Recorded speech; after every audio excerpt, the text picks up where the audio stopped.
And it came to pass after 40 years that Absalom said unto the king, I pray thee, let me go and pay my vow, which I have vowed unto the Lord in Hebron.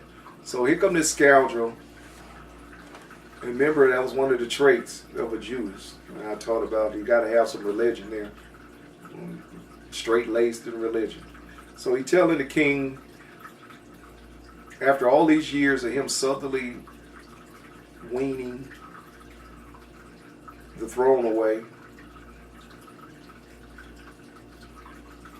and subtly winning the people's hearts over, then he tells the king, I want to go and give obeisance to God.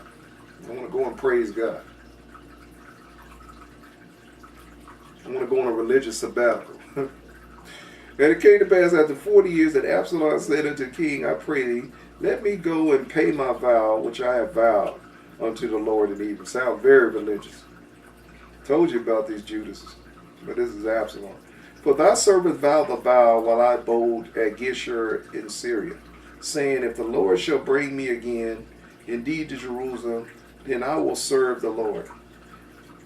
He knew how to play the heartstrings of old King David. Because he knew David loved the Lord. It's like people come around me, they know the easiest way to get me to let my guard down and start playing on my heartstrings. Oh, the Lord. Praise the Lord. Amen, brother. Especially females. Oh, yeah, God bless you, brother. Yeah, so look at this Judas here. And the king said unto him, go in peace. So he arose and went to Hebron. But Absalom sent spies throughout all the tribes of Israel, saying, as soon as ye hear the sound of the trumpet, then ye shall say, Absalom reigneth in Hebron. He's going to have the people shout. Now this is a coup attempt. This snake. Now there's a proverbial saying about the farmer that found a snake on the road half frozen, and he took the snake into his arms, put him in his bosom, and when the snake thawed out completely, he bit the farmer. And the farmer said, why did you bite me? He said, you knew I was a snake when you picked me up. So this is David. David took this snake that was frozen out there, half frozen, brought him into the kingdom, and look what this snake does. See, some people are irredeemable. This is just their nature.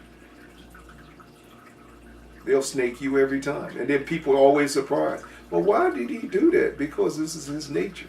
His nature is snake-like. Or her nature is snake-like. She's a snake. Or he's a snake. This is what they have, snake natures. And they're supposed to snake you if you trust them.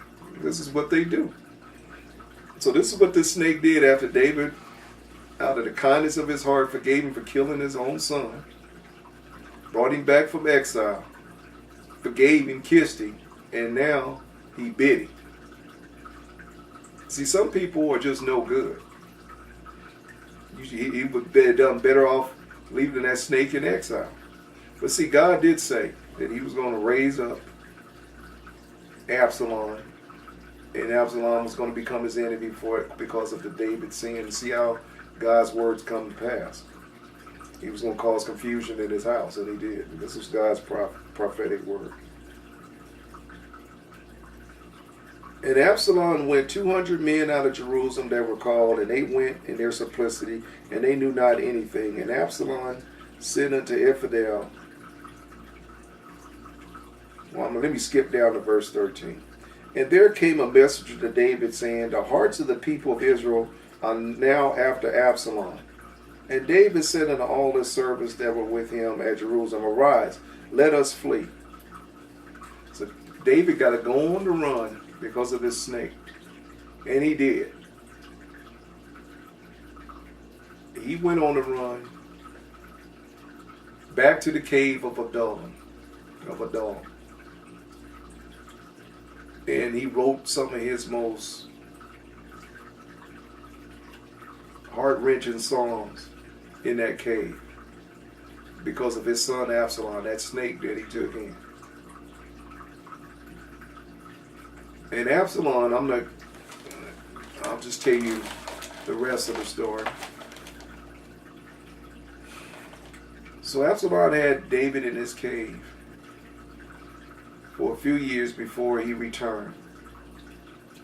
And Absalom was subsequently, during the height of war, was hung up by his hair in the trees. Because he had, I remember I said his hair was down his back. He got caught up in that. His hair was a symbol of pride. So God hung him by what was his pride. He was proud of his hair. He was a prideful young man. And Joab took a spear and slew him, killed him. But the story is, this man wreaked this much havoc in David's life because of trust. See, trusting people, godly people, they bring people in and they judge these snakes by their own nature. But these snakes, their heart beats to a different drum. They don't think like you do. They're not loyal. They're loyal only to themselves. And they will sell you out in a heartbeat. Now, David was upset that his son Absalom, and he mourned for him, that he gave the men specific orders not to kill him, but they didn't listen. I mean, Joab, his right-hand man, was so offended by what he did because it made him look bad too, because he one brought the snake back. So he killed him. He took it personally. And that was still the king's son.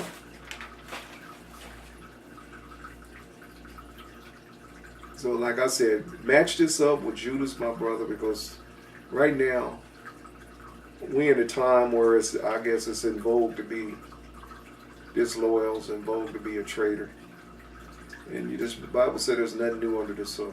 That's why we read this book. But we can find traitors in there. We can find people that are disloyal.